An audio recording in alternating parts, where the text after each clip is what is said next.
ndabasuje mwese mukurikiye ikiganiro Imfuruka. Iyi ni Royal TV, no mwanya w'ikiganiro Imfuruka.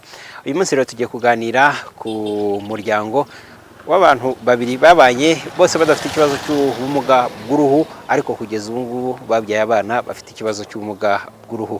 Umuryango wahuye ngo n'ikibazo cy'akato gakomeye, aho bamwe bagiye babaha akato. Usibye icyo kibazo, uyu muryango ufite n'ibindi bibazo binyuranye, harimo kutagira mituweli n'ibindi bibazo.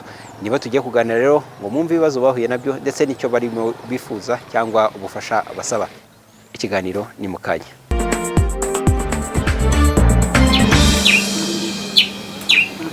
Uyu ni umuryango udafite ikibazo cy'ubumuga bw'uruhu, babanye nta kibazo bafite, ariko baje kubyara abana basanga bafite ikibazo cy'ubumuga bw'uruhu.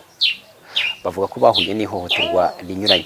Reka wenda tubanze tuganire na Desire. Turabashimira kuba muduhaye umwanya mukamwemeye ko tuganira.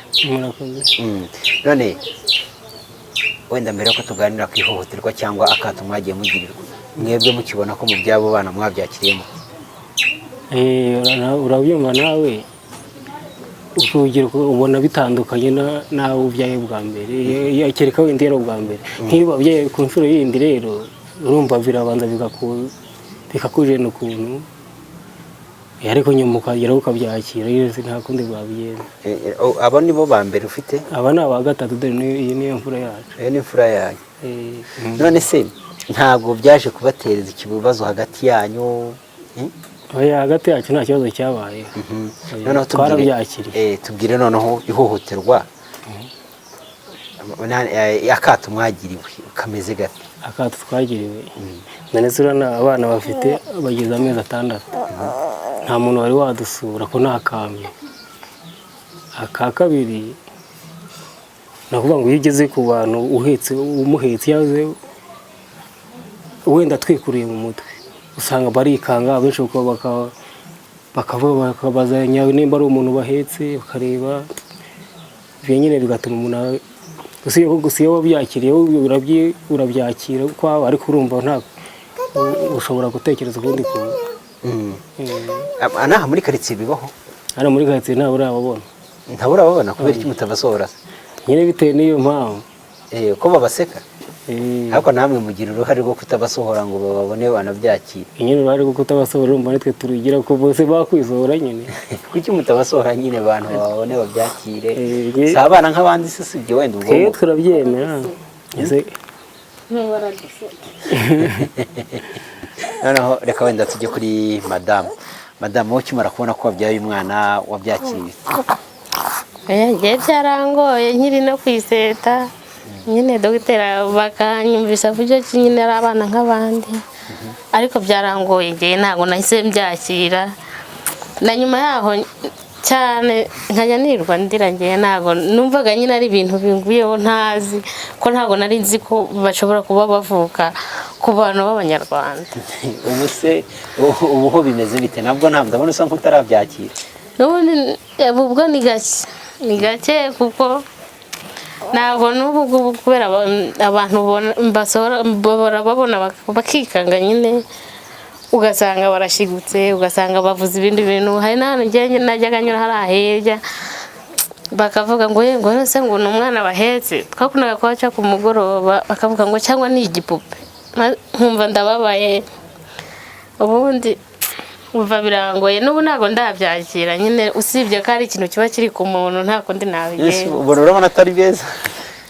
Iyo yambabonye ndi hano mu rugo mu nzu, ntago ngira ikibazo cyane, bumaze kubyemera. Ariko iyo nsohotse ngiye mu bantu, kubera ukuntu nyine bagira, ngiye birangora. None se kuba bataraguhemba ubu kuri uno munota, nta muntu uragusura, nta uraguhemba, ubifata uti? Kandi wenda mbere baraguhembye. Nyine mbifata ko nabo babonye ari nk'ikintu cy'ikibazo cyavutse, nyine nabo batarabyiyumvisha, babona ari ikintu nyine nabo byarababwiririye, wenda ntibarabyumva neza. Reka tugaruke ku buzima bwabo. Bimeze bite? Birabagora kubarera? Biragoranye nko ugereranyije n'abandi bana ba mbere? Bimeze bite? Biragorana. None se nk'ubu nta hantu ushobora kujya kure ku zuba, nta no kubagumisha mu nzu, ntago wabajyana hanze ku zuba. Kubarera nabwo kubabonera ibyangombwa byose bakeneye ntabwo biba byoroshye. Nk'amavuta yabo nk'ubu nashatse amavuta ndayabura, barambwira amavuta arahenze kandi ubushobozi bwanjye ni buke ntabwo nayabona. ndabona basanze aha, sinzi nimba ari iwanyu ari inzu yanyu ari aho mukodesha, bimeze bite ibyo? Turakodesha. None se hari amavuta, hari n'ibindi bashobora kuba babasiga, kubibona mu bigenza mutugo? Twarabivuze nyine twararekeye, ubu biberaho gutya. Amavuta yabo ava muri Canada. Ntabwo akoze. Ava muri Canada. Cyokora hari umuntu wari wamfashije muri iyi minsi, yampaye duke yari yasaguye kugira ngo njye mbasiga igihe tubashe kugira nk'ahantu njya twizuba, ariko nayibona agiye gushyiramo nyine. Ni ikintu cy'ikibazo ngewe byarancanze ubu. Agura gute ubwo? 20 agacupa ni 20. None se ariko reka wenda tugaruka inyuma, simvona hari abantu bafite ubumuga bw'uruhu ubona biteje imbere, hari abigisha muri kaminuza, hari ababahagarariye. Ntabwo ufite icyizere ko abana bashobora gukura abana gukura muri ubuzima bukomeye urimo? Icyo cyizere ndagifite, usibye wenda nk'ubushobozi buba bukeya, ariko mba numva no kugira ngo batere imbere nabigiramo uruhare. Ni uko gusa nyine ubushobozi budashoboka, ariko ubundi kuvuga ubushobozi tubwire muri make ibibazo ufite ni ibihe nk'umuntu w'umugabo wenda n'uwashaka kuvuga ati umugabo mugenzi wanjye mutera ingabo mu bitugu abashe kuva aho ari anafasha aba bana, ni nk'ibihe? nk'ubu urabona bageze amezi 6, ayo mezi 6 ni ikibareba. nk'ubu ngubu hari agashinga ko gucuruza scrap nari mfite. Scrap ni iki? Ibiriya byuma bagenda bagura bishaje. Ariko nakoreshaga igare, ntabwo njye nari mfite iseta, kuri iseta nini yo kugemura, nakoreshaga akagare mu misozi. Ariko aho mbabyariye kubera ibintu byabo bigoye, nko gukosha no gukosha ibya babiri, noneho ikintu cyose gikenewe nkakenera ibya babiri, byabaye ngombwa ko nsubira inyuma. Ariko ubundi nk'uwantera inkunga nkongera ngakora, byarushaho kuba byiza. Wumva se wagufasha yagufasha nyine uwamfasha yakongera akampa igishoro nkongera ngakora. Igishoro cyo gucuruza ni igare, ni ibyo byuma? Mu gishoro n'igare riri nkangaho ubwo nk'igishoro gishobora kugufasha? Igishoro gishobora kumfasha gifatika ariko gito kitagoranye nk'ibihumbi 300. 300. None nabitangiza. Wigeze ugese muri association y'abantu bafite ubumuga, abo bana wabajyanyemo? Hari aho twahagiye rimwe nyine, hari umuntu waduhamagaye atubwira ngo hari ahantu bafite umuryango, twagiyeyo ariko ni rimwe gusa twagiye, ntibaratubwira igihe tuzasubira, ariko twarahageze. Babwiye kuri icyo kibazo ko baba bafasha cyangwa wowe wanakwifasha banagutera inkunga kugira ngo ujye uhora urwora iyo miryango ukabasha kwifasha? Twakiganiriye kuko ntabwo ari inama ikomeye, yari inama gusa yo kubahuza ngo bamenyane gusa. Ibyo ntabwo twabiganiriyeho cyane.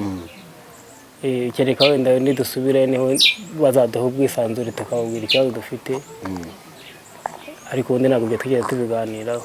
Ese madamu we twahoze tuganira avuga ko batarabasha kubyakira neza, wowe nturabyakira neza? Njyewe ntabwo byize binjena. Narabyakiriye. Ubona ari umwana nk'abandi?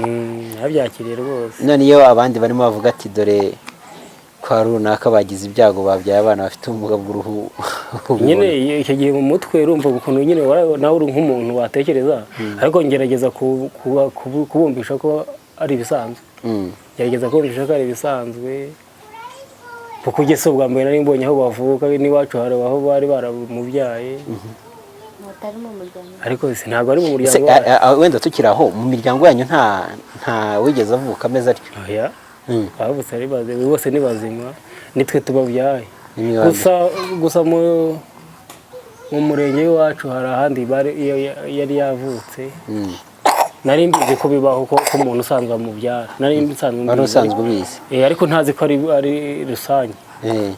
ntazi ko ari uburwayi umuntu aba afite yari ubumuga runaka oya nari nzi ko ari ikibazo kiba cyabaye kugira ngo bavuke ariko naje gusanga nyine ababyara baba bafitemo uruhare bafitemo uruhare gute se niyo ubumuga bahuza bugatuma bavuka basanga nta mugore uko bimeze niko nanjye numva uko abaganga nyine niko badusobanuriraga njye nari nzi yuko ari ikibazo gishobora kuba kibaye gitunguranye umuntu akavuka ariko nasanze nyine baradusobanuriye twumva none se nimba atari ibanga ariko imibereho yanyu noneho wenda twirengagije uko mufite abana bafite ubumuga imibereho yanyu ihagaze ite wasanga wenda munifite ariko wenda rero nyine nuko ubibona uze umuntu wifite we ntiwanamureba ngo umumenye ntiwanamwibwira navuga ngo nyine biragoye ariko gusa ntacyo nk'ubu ngubu amata yabo nyine aramvuna yego se yuko banavuka nyine hari ikindi cyagabanyutseho ariko ubundi urabona mu mibereho nyine mbega umuntu akeneye ubuvugizi akeneye inkunga rwose inkunga irakenewe abo se bafite mituweli murabavuza iyo bagize ikibazo reka nta mituweli bafite ahubwo iki kintu nicyo kimpangayikishije kuko abavutse narazitanze bavuka ari babiri bavuka kuri iki kibazo kubatanga mituweli byarananiye rwose wabuze amafaranga yabo bitandatu narabuze ese bakurembanye cyane uko bafite ubwo bumuga niyo mpamvu banze kuyatanga ngo bati n'ubundi z'abana ntabwo ariho ikibazo ahubwo rwose nabuze uko nyafatisha ngo nyafunge yuzuye gusa ndabiteganya kuzitanga ariko bikanga iyo arwaye ubwo bigenza ute iyo arwaye nyine no kujya aho muri pirive bakanca ayo bashaka ubundi bakankupa bakandeka usibye ko kuva bavuka barwaye ejo bundi ntabwo byari byagorana Imana irabarinda ntabwo bari barwara cyane ni cyo kibazo cy'ingutu wahuye nacyo muri ubu buzima bwabo ikibazo cy'ingutu cyo mu buzima bwabo urumva twababyaye tutari hasi cyane ikibazo cy'ingutu ndetse ngurisha igare amafaranga yo gukora ndayamara urumva iki ni ikibazo kinakomeye gusa ni byinshi ibibazo byo ni byinshi nk'ubu ngubu hano nabaga narahimutse ko bari bagiye kuhabera impumyi mbazana ahantu habona kugira ngo batazahuma hari hameze hate nyine nta mashanyarazi yari ahari twabaga mu nzu idafite amashanyarazi ntibarebe ntibabona ariko aho tugereye hano nta minsi turahamara hano urabona ko batangiye gukurikira urumuri wakwatse ukabona bahise baza ku rumuri bigaragaza ko bazabona ku mwana wigeze amezi 6 atari yareba utari wajya guca ikiganza ngo agikurikire urumva kuko ikibazo bisaba ko bagomba kuba ari ahantu hari urumuri nagora bambaye ingofero yo nyine nuko ingofero ntabwo ari kuvuga ngo byayihozamo kubera iki se kandi njye nabonye ahubwo afite kuramo gati ingofero urabona afite ikibazo afite n'umusatsi mwiza rwose ni wowe ubivuze abandi barumirwa kubera iki ukubera wenda ko batamenyereye mu mwana bihishe ariko ibintu bibaho kubera rero ibintu bidasanzwe nyine nabo n'abantu barabibona bakikanga bakavuga bati disi iyo baba bafite udusatsi tw'umukara wenda bari kuba ari beza abazungu ubona badasaba ariko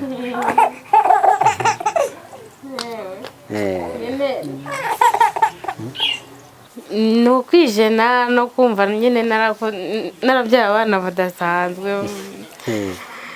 mba n'ukubwanjye mba numva nabapfuka nk'abapfuka urageza kandi urabikora ndabikora ahubwo nuko basigaye bananira bakarira bagashaka kwirebera hanze ariko ubundi nabikoraga nkajya gusenga nkarinda yarira nkahaguruka nkazengageza kugira ngo ntabasha kumukura mu mugongo bakamubona none se wumva atari ukubahohotera ubwo koko reba ukuntu gasa neza none se yaza kuvuka wenda adafite amaguru wari kubigenza nyine ariko asanzwe asa n'abandi basanzwe wenda byo biramenyerewe ko byo bibaho ntabwo by'abantu birirwa babitindaho cyane nk'uko batinda kuri abo ariko n'ibyo bibaho wenda hari no ko rwa mbere byari bikubayeho ariko bibaho ahubwo se nk'ubu hagize nk'umuntu ubyara umwana ufite ubumuga nk'ubwo ngubwo hano wewe wajya kumuhemba cyangwa byagenda bite? ngewe najyayo kubera ko ari ibintu umuntu aba atahamagaye kuko nanjye nabyambayeho natari ko nabishakaga nyine njye namuhemba kuko ari ibintu umuntu atihaye ari ibintu by'Imana iba yashatse. Ubu se ni nk'ihe nama wagira abandi bantu wenda bashobora kuba babyara umwana nk'uwo? Nyine n'abana bagira ni uko babyagira n'abana nk'abandi ndetse usibye muri sosiyete y'abantu niho bigorana, naho mu rugo abana nk'abandi baranashimisha nk'abandi, agomba kubyakira nyine akamenya ko ari umwana nk'abandi rwose nta kibazo. Ubona batagukinisha si utashye bakakumacyaho uri mu rugo hano bakakumara irungu wenda nuko batari batangira kuvuga n'ejo bundi bakajya biruka hano mu rugo rwose nta kindi kibazo. Ni uko gusa ari bya bene ngo ni nyamweru ngo niryo zina ndarya. Niyo mpamvu barikuyeho nyine babita bafite ubumuga bw'uruhu. Ariko abantu bo baracyabivuga, niyo babakubise amaso bahita babivuga. Nkumva ntabwo ari byiza nyine, niyo bashaka ukundi kuntu bajya babivuga. Umuntu wese duhuye agashaka ukuntu abivuga ntavuga iryo zina ntacyo byantwara, ariko usanga bashigitse bakahita bavuga ngo yabyaye nyamweru we ngo ye baba we ngo yagize ibyago ngo burase nyine, ugasanga ni ibintu bidasobanutse bitera umuntu agahinda gusa. None se wowe usaba nk'iki kugira ngo wenda abo bana bakomeze babeho baniteza imbere bakure baba nk'abandi? Ngewe rwose wamfasha nkajya mbona ibintu byibanze mu buzima nyine, nkabona ibyo mbaha, nkabona mituweli nkajya mbafuza uko bigomba, ubundi n'ubufasha bwo kugira ngo umuntu bakomeze babeho nyine neza, umuntu yakenera ikintu bakeneye akakibona. Nk'ubu rwose kubona icyo banywa biragorana, hari n'igihe babwirirwa amafaranga yabuze nyine, nkabona nabyo bikantera agahinda, nkavuga se ubwo Imana yabishakiye icy'ubundi. Kubona rero umwana ugeze igihe cyo kunywa no kurya yabuze icyanywa biba ari ibintu biteye agahinda nyine, birambabaza njye nkabura ukuntu mbigenza. Byongeye afite n'ubumuga. Ndavuga nti buriya se ntiwasanga ari iyo baza kuvuka nk'abandi wenda batari guhura n'ibi bibazo bingana gutya. Ariko siyo mpamvu nyine ni ibintu umuntu yicara agatekereza. Noneho byongeye ni na babiri, yaba ari n'umwe byibuze, ariko kubona ibintu by'abantu babiri rero ntabwo byoroshye, aramuturazi ntabwo biba byoroshye. Ibyo no kwihangana, ariko nta mpamvu yo kwihangana ko ntekereza ko mwagashyize amaboko hasi mugakora ahubwo mukabafasha. ubundi turakora rwose bageze aha ngaha. Ikibazo ni uko akora ari umwe, njyewe ntabwo nabona uko mbasiga ngo mbone uko ngenda. N'ubundi nanjye uri hano wagakora wenyine, rero urumva gushaka amafaranga y'inzu, kwishyura inzu, ukabona ikintu cyose ni amafaranga, biragorana. No kubona ibitunga abana rero ubona amafaranga ari make kandi nta n'akazi gafatika afite no gushakisha. Tugana ku musozo se ni nk'ihe nama we wagira abantu bafite abana nk'aba ngaba cyangwa bashobora kuba bababyara? Inama ngiye nabagira rero niyo kwiyakira, icyambere no kwiyakira, kuko iyo umubyaye bakavuga ngo abyaye umwana w'umuzungu uri umunyarwanda, abagabo benshi babyibazaho, bagashaka guterajyana umudamu, bagashaka kwibaza uburyo ki yavutse. Inama nabagira ni uko babyakira kuko ni ibintu bibaho. Ni ibintu bibaho, mbega ubu naba n'urugero rw'abantu, kuko abantu benshi baratubonye kwa muganga batangira kuvuga ngo umudamu yaranciye inyuma, ndavuga nti nta kibazo, imbaga yaranciye inyuma nyine biratureba. Bagiye babikubwira cyane, n'abaganga barabimbwiye bati umudamu wawe yaguciye inyuma. Hari abaganga ubwo rero nagira inama abantu uwamubyaye kumuha uburere nk'ubw'abandi bana, ikindi akamufata nk'umwana usanzwe, mbega batandukaniye ku bumuga. Naho ubundi n'abana nk'abandi baranashoboye, urabona ko barimo bakina ajya gute utaramubyara rero nkamugira inama yuko amubyaye atamuha akato na gato, yamufata nk'uruhinja. Kuri sosiyete noneho ku bandi bantu mushobora guhura hirya no hino ho babwira iki? Abenshi ubona bibatunguye, nababwira ko bibaho n'utaramubyara ashobora kumubyara. Icyo gihe rero kumubona akamuseka, kumubona akamwibazaho, akibaza niba atari umuntu, akibaza. Nabagira inama yo kutitandukanya n'abandi kuko abo ni abana nk'abandi. Isibye ko ngewe ntabwo nta n'agatotsi kigeze kanzamo kuvuga ngo oya. Ese wafashije umudamu wawe kugenda byakira gahoro gahoro gute? Byakugoye? N'ubu birangora usanga tunabipfa kuko numva ntanamupfuka. No mu muhanda hagiye nshaka kugenda tukabipfa. Yamupfutse? Iyo mufite mpita ntoroka nkamutwara nyine ukasanga umudamu turabipfuye akenshi ariko damu ntabwo arabyumva. Azabyumva ariko ntabwo arabyumva, bizaza ariko bizaza nta kibazo. Humura kandi ukwiye no kubishyira n'umwana reba ukuntu ameze ariko no kutabyakira. Hari wenda ashobora kuzagera n'ahandi ugasanga hari abarwaye kurenza uwo, hari abameze bate, ukabona isomo uganashima Imana ukavuga ati ahubwo Imana ndayishima kuko icyo kintu uvuze cyambayeho. Nk'iyo ngiye gusenga nagera mu rusengero byakunze kumbaho kenshi, nageraho nkasanga umubyeyi afite nk'umwana ufite nk'imyaka 6 nk'ibiri gutyo, ariko akimukikiye gutya nk'uruhinja atakicaza ngo byemere, mbese nta kindi kintu ashaka gukora. Bitavuga nti rwose Imana ahubwo ishimwe kwita nturiya nawe ni umuntu nkatwe giye ufite abana baranaseka baranakina, nizeye ko bazanagenda nta kindi kibazo bafite, bakanagera kure ahubwo bakanagera kure. Ni ukuri nkumva nshimye Imana nkavuga nti ni ukuri ni nacyo kintu cyatumye bigenda binzamo gake gake, nkavuga nti burya uko Imana ishatse niko itanga. Ahubwo yarankoreye yita kumpa nk'abo ngabo, nk'uwo ngubu utava hari utagira gute, nabyo byari kumbera ikibazo, ariko nkumva nyine ndagarutsemo nkavuga nti buriya niko yabishatse. Yarakoze ko wenda nshobora no kuzamutuma n'amazi cyangwa n'ikindi kintu. Reka nshimire rero ushize impumpu Desire wemeye ko tugirana ikiganiro ndetse n'umudamu we Marigo, aho batugaragarije ibibazo bafite nyuma kubyara aba bana bafite ubumuga bw'uruhu. Gusa hejuru ya byose aba bana n'abana nk'abandi, usibye ko bavukanye ikibazo cy'ubumuga bw'uruhu.